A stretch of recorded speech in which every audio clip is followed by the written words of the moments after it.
Hello, Nirruptors. Welcome back to our weekly podcast.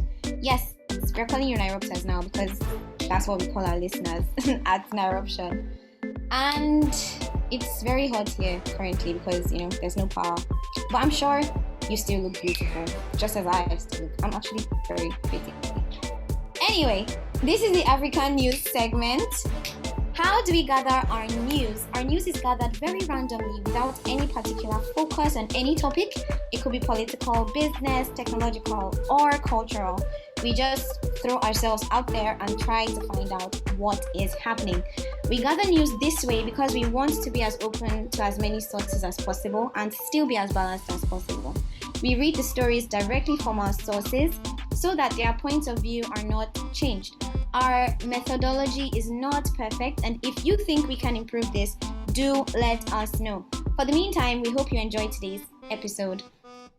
This week, we got our news from Business Daily Africa, TechPoint, Africa Development Bank, Bloomberg, Africa News, and Tech Digest. Ladies and gentlemen, let's get into the African news.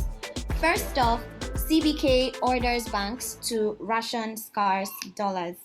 The Central Bank of Kenya, CBK, has directed commercial banks to ration dollars following a shortage of the US currency and the race to protect reserves, hitting manufacturers and general goods importers. A number of currency traders and importers say that banks have imposed a daily cap on dollar purchases as firms struggle to obtain adequate forex to meet their obligations. This has forced industrialists to start seeking dollars in advance as the shortage puts a strain on supplier relations and the ability to negotiate favorable prices in spot markets. A top CEO of an industrial conglomerate in three high capital intensive industries, including cement manufacturing, says his business is restricted to a daily cap of $50,000.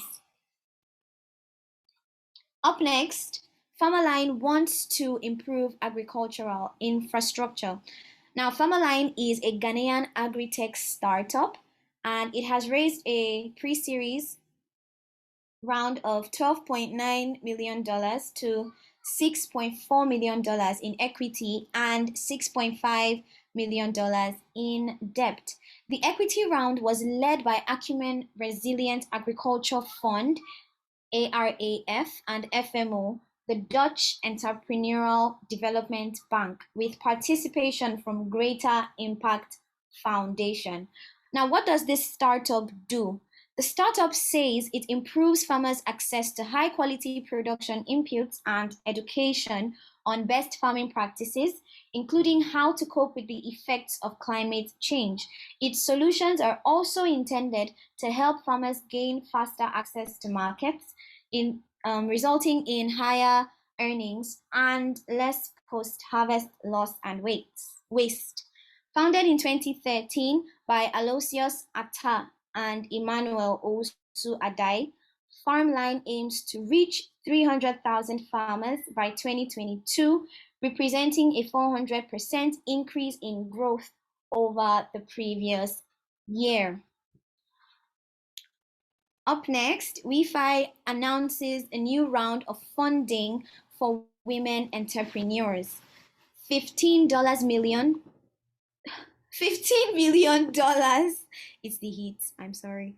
$15 million to the Africa Digital Financial Inclusion Facility to improve access to finance for women-owned small businesses. The Women Entrepreneurs Finance Initiative has announced a new round of funding under which the African Development Bank's Africa Digital Financial Inclusion Facility will receive $15 million to develop and extend digital financial solutions to women-owned small and medium businesses in Cameroon, Egypt, Kenya, Mozambique, and Nigeria. This fourth round of financing of $54.8 million will benefit almost 69,000 women entrepreneurs in developing economies with access to digital technology and finance. The funds will enable the Africa Digital Financial Inclusion Facility to design and implement programs to improve digital access to finance for women entrepreneurs, thus reducing the $42 billion financing gap and improving their operational efficiency to build back better following the COVID-19 crisis. WEFI, hosted by the World Bank Group, is a partnership among 17 governments, 8 multilateral development banks, and other public and private sector stakeholders. The African Development Bank is an implementing partner, and its affirmative finance section for women in Africa program is a WEFI initiative. Meanwhile, in Rwanda, African Development Bank approves loans of $180 million to reinforce transmission and last mile connectivity. The board of directors of the African Development Bank has approved 2 loans amounting to $180 million to co-finance a major energy project that will extend electricity access to rural areas and reduce greenhouse gas emissions in Rwanda. This follows the 26th May 2021 approval for $84.2 million from the resources of the African Development Fund, the concessional window of the bank group, for the same project. Private wealth held in Africa is expected, wealth among Africa's rich is poised to jump to $3 trillion by 2031. The private wealth held in Africa is expected to leap 38% over the next decade to $3 trillion, fueled by growth in the technology and professional services sectors. Mauritius, Rwanda, and Uganda are forecast to increase non-state wealth at the fastest rates in the continent during the period by at least 60%, according to a Henley and Partners Africa Wealth Report, which was published on Tuesday. Significant gains are also expected in Kenya, Morocco, Mozambique, and Zambia. Our growth forecast for Africa is very healthy when compared to most other regions globally, said Andrew Amolis, head of research at Johannesburg-based New World. We expect especially strong growth in the centimillionaire wealth band, or individuals with over $100 million in Uganda, Mozambique, and Zambia, he said. Up next, Angola's historic first oil platform to be launched in June. The Angolan oil sector has reason to smile, with export figures more than satisfactory at the end of 2021 to the beginning of 2022. In the same vein, the historic launch of the very first oil platform in the country will take place next June. Going by the name Lifwa A, the platform is under construction in the Malongo camp in Cabinda and should be launched into the sea in a few weeks. Supported by the giant Chevron through its local subsidiary, Cabinda Gulf Oil Company Limited, the project required a budget of $60 million. This information was made public during a 3-day visit by President João Lourenço to Cabinda province, during which the project was presented to him. Meanwhile, in Guinea, the ousted President Condé is freed from house arrest. Guinea's former president, Alpha Condé, has been freed from house arrest more than 7 months after he was ousted in a military coup. The interim government said on state television on Friday. Condé, 84 years, had been detained since last September when Special Forces troops overthrew him on allegations of fostering endemic state corruption.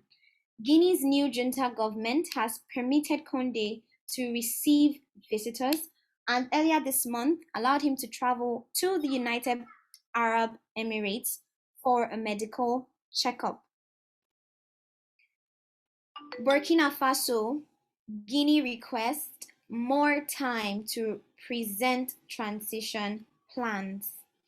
Burkina Faso and Guinea, where the military has seized power by force, have asked their West African neighbors for more time to come up with a timetable for the transition. This comes after the expiration of the Monday, 25th April ultimatum, the Economic Community of West African States, ECOWAS, said on Wednesday. Burkina Faso wished to have more time than the 25th of April deadline set by West African heads of state a month earlier in order to continue consultations on various issues, an ECOWAS statement said.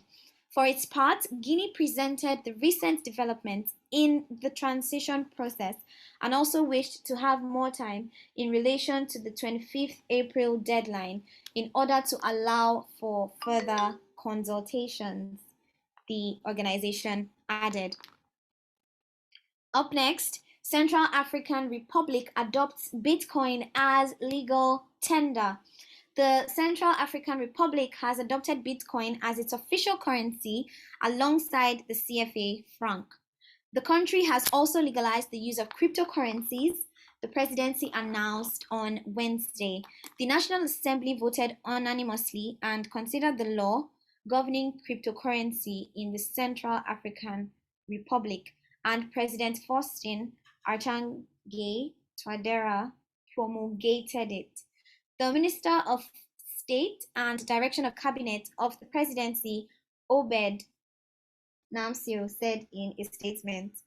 On 7th of September 2021, El Salvador became the first country in the world to adopt Bitcoin as a legal tender, and the International Monetary Fund immediately denounced the decision as dangerous for financial stability, financial integrity, and consumer protection. Over in Ethiopia, Tigre rebels withdraw from Afar. Ethiopian rebels in the Tigris region said on Tuesday that they had withdrawn from areas they had occupied for 9 months in neighboring Afar. This is one of the conditions set by the Ethiopian government for a truce announced in March. Both the Ethiopian federal government and the Afar regional authorities are yet to respond to this.